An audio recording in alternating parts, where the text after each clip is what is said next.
about 11 o'clock in the morning, and my friend and I were going shopping, and the phone rang, and this gentleman said he was from Scotland Yard, New Scotland Yard Fraud Department, and had I lost my card? And I said, no, I've got it here. He said, have you lost your mobile phone? And I said, no, I don't have a mobile phone, which gave him a clue that I would have to use another phone. I didn't think of this. So anyway, it went on. He said, unfortunately, someone up north is taking money from your account. So he said, we wondered if you would help us do an undercover investigation. So then he started, he said, well, what we want you to do is go to the bank and draw out, now, I think it was £7,000. And of course, when I got there, they said, you know, Mrs. Jones, can't give you this money, you know you have to book it. And I thought, oh God, of course I do. They said, well, didn't you book it? So I said, no, I didn't. Then he came back and said, well, I've spoken to my colleague in the other department. He said, now what we want you to do now is, we want you to go down to Kingston, to a jeweller's shop, and buy a Rolex watch. Dash down there to Kingston, to this actual one shop that I find out that only one sells Rolex watches. So I went in there and I thought, now what do I do? How do I say about this? And I was looking at the watches and I saw this watch in the case for £14,000. I thought, oh. The girl said, can I help you? I said, yes, sir. I had to tell her why. I said, well, actually, I said, I'm looking for a Rolex watch for my nephew. So I had my Santana card with me. I put it in, and they rebuked it. They refused it. So the manager came and said, oh, Mrs. Jones, he said, have you not been to the actual bank to tell me you were taking out that large sum of money? I said, no. So he said, right, if I were you, we'll keep the watch here, and you go round to the bank and reassure them. So I went round, and thank God they were so much on the alert. The girl at the actual kiosk there said, well, Mrs. Jones, she said, that's an awful lot of money for you to take out. She said, it's nearly all your savings. I said, I know. I said, but I've got to get it. And they said, well, you know, if I were you, I wouldn't buy that watch for anyone at that price.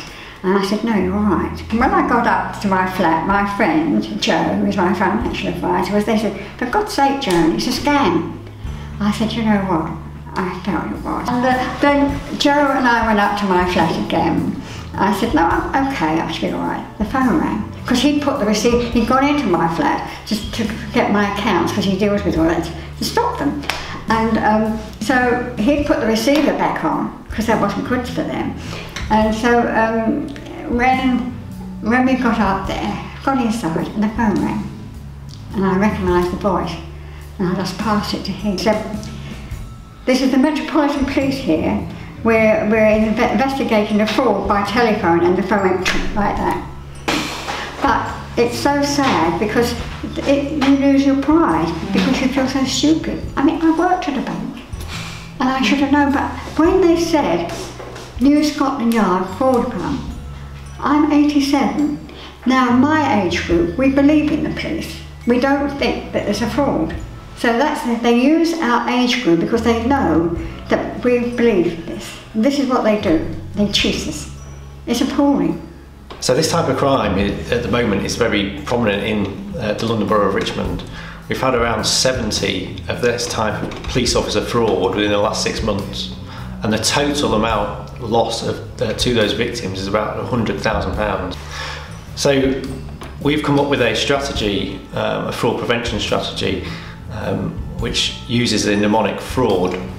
So if you receive an unsolicited phone call from a police officer, we want you to think fraud.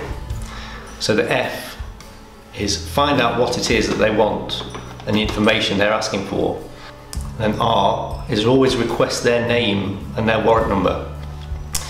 The A is always call 101 to check and verify their identity. So the U is use a different phone. So if you have a mobile phone, that's great. If you don't have a mobile phone, then ask a friend or go to your neighbour and use their phone. And then the D is don't be rushed. and don't give them anything. We've just heard one of the tactics they use, they get you to rush through things, and you have to go quickly, and you have to go to the bank now, and you have to give this information now. Just take your time and don't be rushed, and then you will hopefully not become a victim of fraud. And the second part, don't give them anything. Don't ever give them any of your bank details, your PIN number for your card, and certainly never give them cash or high value goods or anything.